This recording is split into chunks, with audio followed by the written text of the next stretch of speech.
Sewage sludge. Is that a problem or a possibility?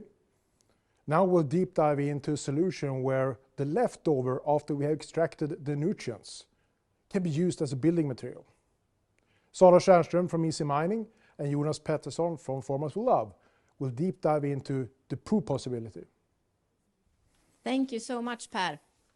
Great to be here today. I'm so proud to say that I'm part of the team at Easy Mining, which is the innovation company owned by Ragn-Sells. It's a great place to work at because we create circular economy for real. And you know, if we are serious about creating a sustainable society, we need to use the materials we already have over and over again. And I think phosphorus is a great example. So, you know, phosphorus is a critical raw material and it's a nutrient. And at Easy Mining, we are dedicated at closing nutrient cycles. So we have developed this process, which is called ash to phos.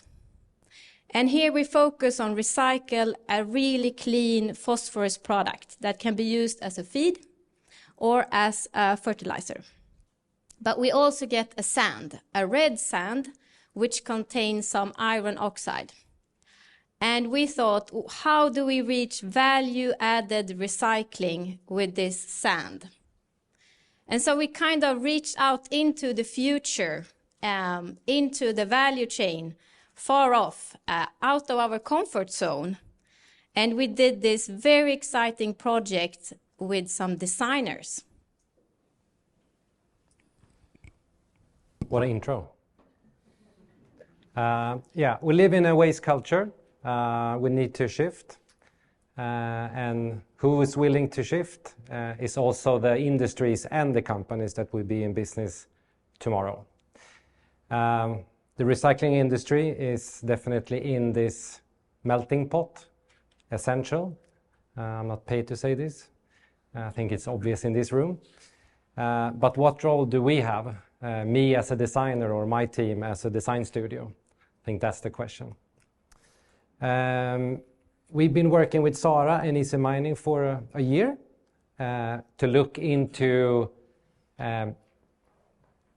sewage sludge, which is essentially poop, and see if we can turn that into circular material. So that's for us super exciting, but maybe for most people not super exciting. I have my kids now understand what I'm working on, and we can talk about it. That's a good thing. My name is Jonas Pettersson, and I am co-founder of the industrial design studio Från. So, what is good design in your mind? Is it maybe the car you drive, the furniture that you have in your home? Or even maybe the soap that you carefully selected for your bathroom that you renovated maybe recently. It is everything around us today, more or less, and maybe that's something you reflected on. But everything we have around us is in one way or another designed. Good design or bad design, it's up to you or us to decide. But it's someone have done something on everything. And it's a very powerful tool. These people are extremely good to make us want things. It touches our emotions.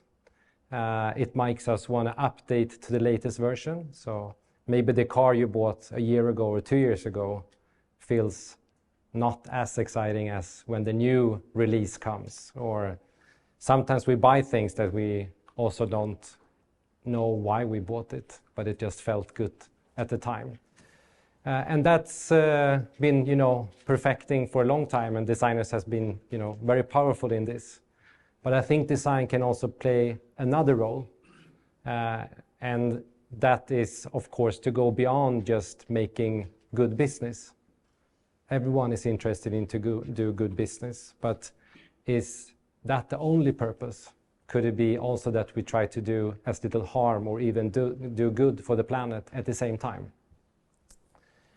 And for the last 20 years since I graduated and started Från the same day as finishing school, we had the opportunity to work across different industries all around the world with companies like IKEA or Samsung or Orkla, to mention a few.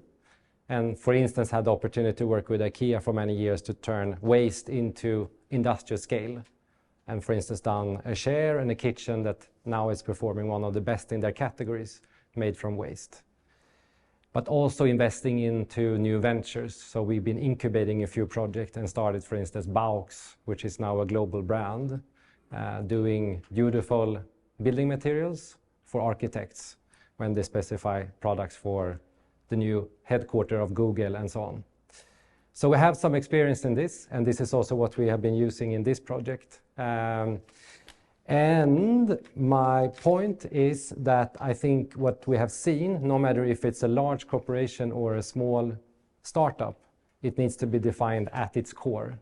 So each company needs to put this high on their agenda, owner level, leader level, because business is always what is driver, and it's going to continue to be the driver. But we need to see it as something that could be quite equal. It's actually possible to do good business and do as little harm as possible for the planet. And today is mainly about material. So speaking about material, and already heard about that. Virgin material is something we all love. Every industry loves virgin material. It's been something we perfected for hundreds of years. No matter if we build houses or furniture or tech products, it's really, really tricky to put something new into these industrial processes that has been engineered and developed over so many years. So I think what we need to do is to test. And by testing, we learn. And by learn, we can finally succeed. And that's really what we've been doing with Easy Mining. So we've been looking at this, what Sara was explaining, this specific silica sand, which is a waste, perceived as waste now, but how can that be a value for someone? So we put together some industrial partners to test this into the color industry, to bricks, to outdoor furniture, to acoustic products, and conducted a number of tests to see is it actually possible to exchange some of the virgin material into these waste streams.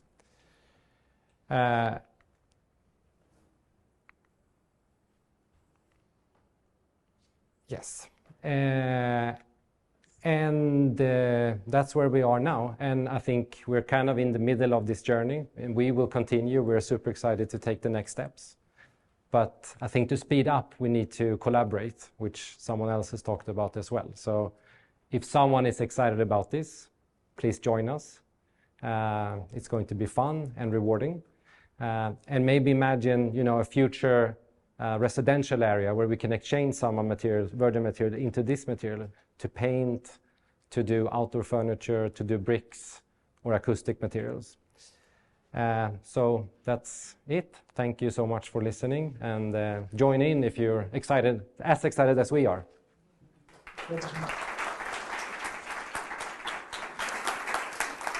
So next week in New York, what we'll present is how today's wastewater treatment plant will become tomorrow resource plants, producing nutrients, energy, water, but also color. So överföra. So the city of New York can be painted in red in the future, hopefully. Thank you so much.